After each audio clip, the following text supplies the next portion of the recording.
ہم جاپان میں گئے، ابھی کی بات ہے، ہم جاپان میں گئے، پراٹھا ہے، انہوں نے پراٹھوں کی قسمیں بیان کرنا شروع کر دی. پراٹھا لچے دار پراٹھا چاہیے، پیاز کا پراٹھا چاہیے، لہسن کا پراٹھا چاہیے، پتہ نہیں آلو کا. کراچی کے پڑھے ہوئے، یہ لفظ ہی سن کے عجیب سا لگتا ہے مجھے تو، کراچی میں پڑھے ہوئے، حیرت کی بات. میں جب کراچی میں کوئی طالب علم مجھ سے کہتا ہے نا کہ میں اس سے پوچھتا ہوں آپ کون سی کلاس میں پڑھتے ہو، تو وہ کہتا ہے میں 8ویں کلاس میں پڑھتا ہوں. میں نے کہا جب کہا کرو نا تو یوں کہا کرو میں 8ویں کلاس میں نہیں پڑھتا ہوں، بس یہ تعارف صحیح ہے، یہ جھوٹ نہیں ہوگا، ورنہ جھوٹ بولنے کا گناہ ہو. آپ بتایا کرو میں کراچی یونیورسٹی میں دوسرے سال میں نہیں پڑھتا ہوں، تو میں سمجھ جاؤں گا دوسرے سال میں ہو، لیکن پڑھتا کون ہے.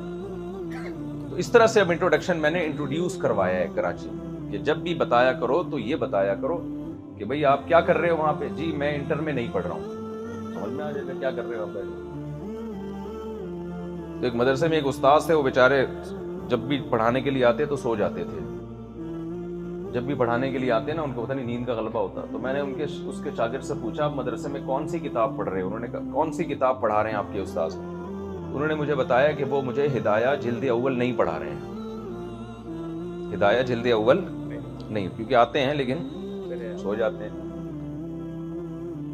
تو آپ کے والد میں کسی نے آپ کو یہاں بھیجا پڑھنے کے لیے. اب آپ کے والد کی نظر میں سب سے زیادہ ویلیو کس چیز کی ہوگی کہ آپ یہاں پڑھائی کر رہے ہیں یا نہیں کر رہے ہیں. سب سے زیادہ وہ فوکس اس کو کریں گے. آپ کے ابا نے آپ کو فون کر کے پوچھا بیٹا کیا کر رہے ہو آج کل، میں نے آپ کو آسٹریلیا بھیجا، ماشاءاللہ ویزا لگوایا، اتنا خرچہ ہوا، کیا کر رہے ہو. پاپا ڈیڈی میں بہت خوش ہوں، لائف کو انجوائے کر رہا ہوں، الحمدللہ میں کامیاب انسان کی حیثیت سے میں زندگی گزار رہا ہوں. پاپا خوش ہو گئے، واہ بھائی بیٹا لگ رہا ہے اس دفعہ پڑھ رہا ہے. بیٹا کیا ذرا اپنی روٹین بتاؤ. پاپا میں صبح اٹھتا ہوں، اتنا زبردست قسم کا ناشتہ ہوتا ہے یہاں پہ، اس کے بعد میں گھومتا ہوں پھرتا ہوں، چپلی کباب کے ہوٹل جاپان میں جیسے کھل گئے، امید ہے کہ آسٹریلیا میں بھی انشاءاللہ اللہ نے چاہا تو کھل گئے ہوں گے. تو چپلی کباب کے ہوٹل پہ جاتا ہوں، پھر میں کامیاب زندگی گزار رہا ہوں.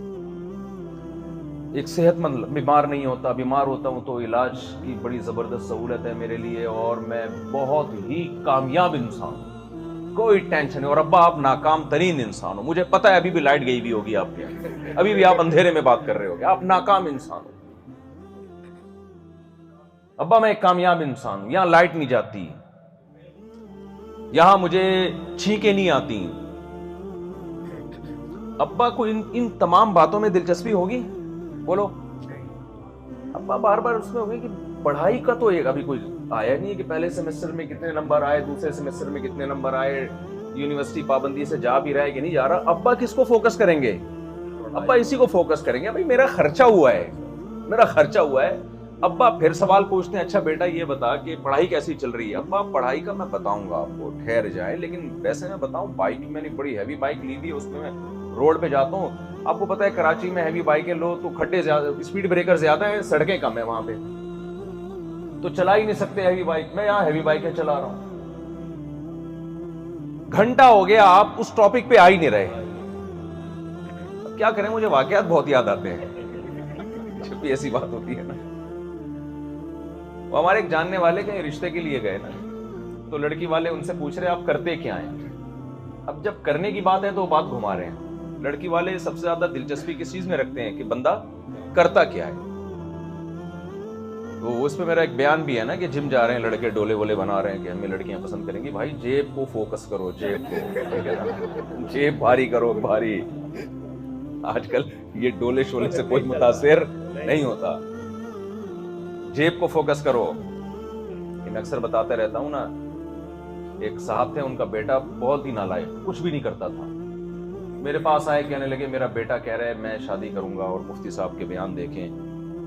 تو میں نے ان سے کہا کہ میں نے یہ تو کہا ہے کہ بچہ جو ہے جب بالغ ہو جائے تو اگر وہ باپ اس کو شادی سے روک نہیں سکتا، یہ تو میں نے کہا ہے، شادی اگر وہ کر رہا ہے تو باپ اس کو روک نہیں سکتا. لیکن میرا پورا اس ٹاپک پر ایک مستقل بیان ہے کہ وہ شادی اپنے خرچے پہ کرے گا، ابا کو خرچہ کرنے پر مجبور نہیں کر سکتا.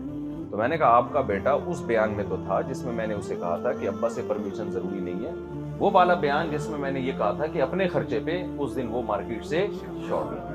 یہ بالکل ایسے ہے جیسے ایک جگہ ایک انٹرویو لینے والا پہنچا، اس نے دیکھا ٹی وی اینکرز ہوتے ہیں نا, دیکھ رہے ہوتے ہیں نیوز, ان کو تو چاہیے ہوتا ہے کانٹینٹ, تو گورنمنٹ کے پروجیکٹ ایسے ہی ہوتے ہیں. دیکھا کہ ایک صاحب جو ہیں وہ گڑھا کھود رہے ہیں اور دوسرا مزدور اس میں مٹی ڈال کے اس گڑھے کو بند کر رہے ہیں. تو بڑا حیران ہو گیا, یار اتنی محنت سے تم گڑھا کھودتے ہو اور دوسرا اس میں مٹی ڈال کے بند کر دیتا ہے, تو یہ کیا کہانی چل رہی ہے؟ انہوں نے کہا دیکھیں 3 آدمیوں کو گورنمنٹ نے درخت لگانے کا پروجیکٹ دیا ہے, ایک کا کام ہے گڑھا کھودنا, دوسرے کا کام ہے اس میں درخت لگانا, تیسرے کا کام ہے مٹی ڈال کے بند کر دینا. تو دوسرا چھٹی پہ گیا ہوا ہے, تو ہم دونوں اپنا کام کمپلیٹ کر دیں. تو یہ ہوتا ہے جب کسی بات کو ادھورا لیا جائے اور کمپلیٹلی نہ لیا جائے. خیر میں اسی بات کی طرف آتا ہوں. اب کیا ہے جی, آپ ابا کو وہ بات تو بتا نہیں رہے جس کے لیے ابا نے آپ کو آسٹریلیا بھیجا ہے, تو آپ کے ایران توران سے اتنی لمبی تقریر سے ابا متاثر ہوں گے؟ ابا نہیں متاثر ہوں گے.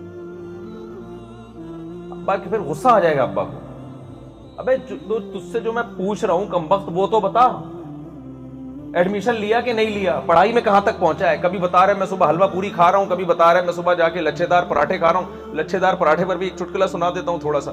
ہم جاپان میں گئے, ابھی کی بات ہے, ہم جاپان میں گئے ہیروشیما میں نا, ہیروشیما مجھے وہاں سے ذرا دیکھنا تھا کہ یار وہ ان کی ہسٹری پڑھتا ہوں میں, کیسی کیا ہے ہیروشیما میں کیا ہوا تھا. تو وہاں اب ہمیں بھوک لگ رہی تھی, ہمیں دل چاہ رہا تھا پراٹھے کھانے کا. ایک ہوٹل میں گئے تو وہاں کوئی سری لنکا کے تھے ہوٹل کے جو بھی مینیجر تھے یا جو بھی, تو ان کو ٹوٹی پھوٹی اردو آتی تھی. میں نے کہا پراٹھا ہے, انہوں نے پراٹھوں کی قسمیں بیان کرنا شروع کر دی. پراٹھا لچھے دار پراٹھا چاہیے, پیاز کا پراٹھا چاہیے, لہسن کا پراٹھا چاہیے, پتہ نہیں آلو کا پراٹھا. ہم نے کہا بھائی یہ تو پراٹھے کی فیکٹری جاپان میں لگی ہوئی ہے. تو بہت خوش ہوئے, ہم نے کہا لچھے دار لے آ بھائی. آدھا پونے گھنٹے کے بعد وہ آئے روٹی لے کے, اس پہ پتہ نہیں کون سا ڈالڈا آئل تھوڑا سا لگا ہوا تھا.